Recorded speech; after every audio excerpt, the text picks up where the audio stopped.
Salam, selamat pagi, happy spot family yang diberkati Tuhan.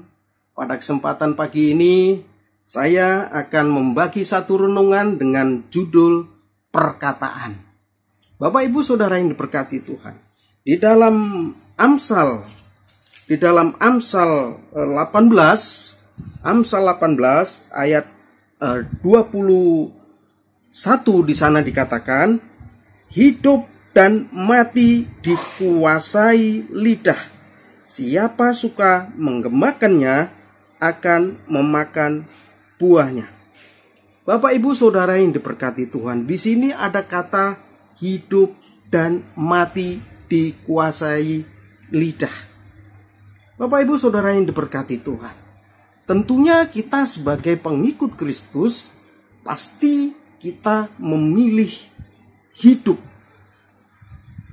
Kenapa?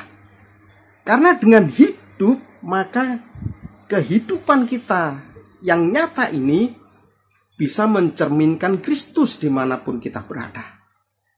Perkataan kita memberkati, perkataan kita membangun, perkataan kita memberikan solusi, perkataan kita memberikan damai sejahtera.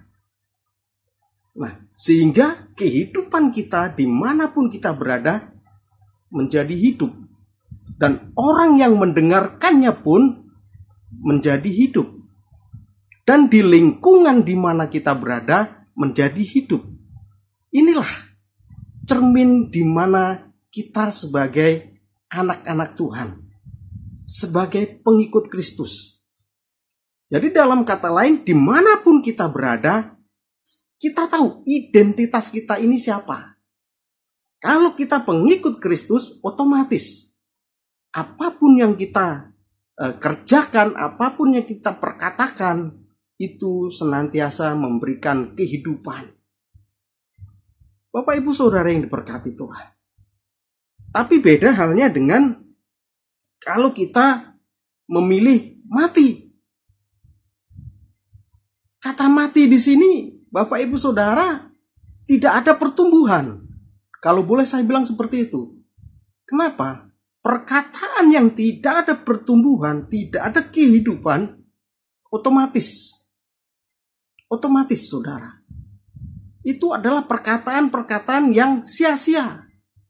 Perkataan yang tidak membangun, perkataan yang tidak memberikan semangat, perkataan yang tidak memberikan kehidupan di sana. Banyak contoh-contoh Bapak Ibu Saudara yang diberkati Tuhan. Sekarang ini banyak konten-konten yang mengandung hoax. Supaya apa? Orang-orang yang membaca, orang-orang yang mendengar, orang-orang yang menikmati itu menjadi mati. Tidak ada kebenaran di sana. Nah, kalau kita sebagai pengikut Kristus, otomatis kita tidak akan memilih mati. Karena apa? Kalau kita memilih mati, itu berarti kita bukan pengikut Kristus. Kalau kita pengikut Kristus, otomatis apa yang kita perkatakan adalah perkataan yang menghidupkan. Menghidupkan suasana, itu kira-kira. Bapak Ibu Saudara yang diberkati Tuhan. Dimanapun kita berada, orang merasa diberkati dengan keberadaan kita. Nah, bagaimana dengan kehidupan Bapak Ibu Saudara saat-saat ini? Apakah perkataan Bapak Ibu Saudara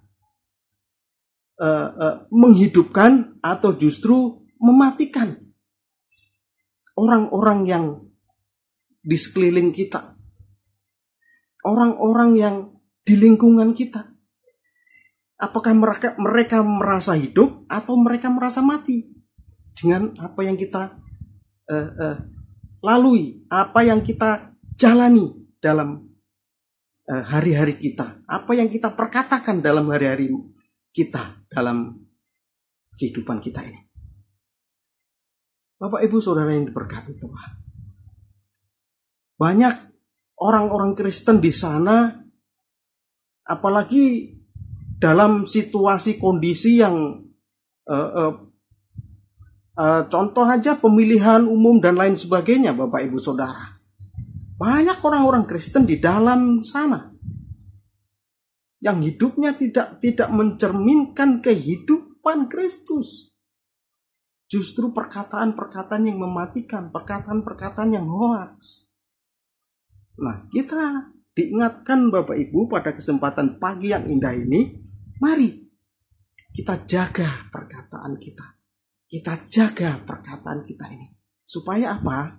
Perkataan kita ini senantiasa menghidupkan suasana, menghidupkan lingkungan kita di mana kita tinggal, menghidupkan di mana kita kerja, di lingkungan kerja, menghidupkan di mana relasi-relasi kita, dengan keberadaan kita, dengan perkataan kita, mereka menjadi diberkati, mereka menjadi hidup.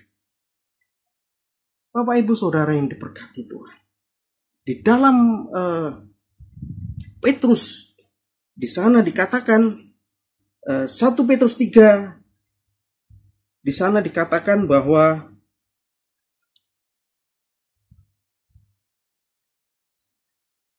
Petrus 3 ayat 10, siapa yang mau mencintai hidup dan mau melihat hari-hari baik, ia harus menjaga lidahnya terhadap yang jahat dan bibirnya terhadap ucapan-ucapan yang menipu.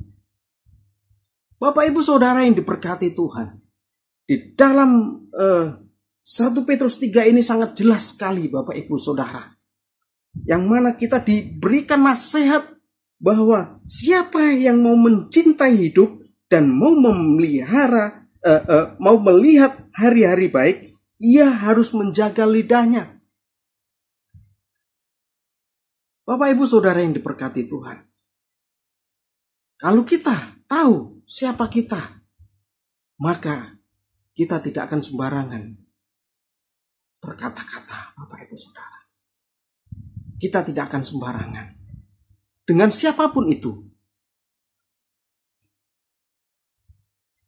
Nah, Bapak Ibu Saudara yang diberkati Tuhan, barang siapa mau melihat hari-hari baik, nih, hari-hari baik, hari-hari yang kita lalui, hari-hari yang kita jalani, kita mengharapkan hari-hari yang baik, betul kan? Nah, kalau kita mengharapkan hari-hari yang baik, kita harus benar-benar menjaga lidah ini, Bapak Ibu Saudara. Supaya apa? Lidah ini tidak asal ngomong, tidak asal mengucapkan hal-hal yang tidak pantas, begitu kira-kira. Kita harus menjaga, Bapak Ibu Saudara. Dimanapun kita, di jalan. Contoh kayak saya sendiri, Saudara. Di jalan, setiap hari saya di jalan. Bagaimana saya menemui hal-hal yang aneh-aneh, hal-hal yang terkadang membuat saya ini emosi. Tetapi saya kembali. Saya bilang, Tuhan tolong saya. Tuhan tolong saya. Kuasai lidah saya. Karena saya tidak mau hari-hari yang saya lalui, hari-hari yang saya jalanin itu menjadi hari-hari yang kelam. Bapak Ibu Saudara yang diberkati Tuhan, mari mulai hari ini kita diingatkan kembali, kita harus memelihara perkataan kita, memelihara lidah kita, dan mulai memperkatakan hal-hal yang baik, memperkatakan hal-hal yang membangun, memperkatakan hal-hal yang mencerminkan Kristus dalam hidup kita. Sehingga orang yang mendengar, orang yang berada di lingkungan kita menjadi hidup.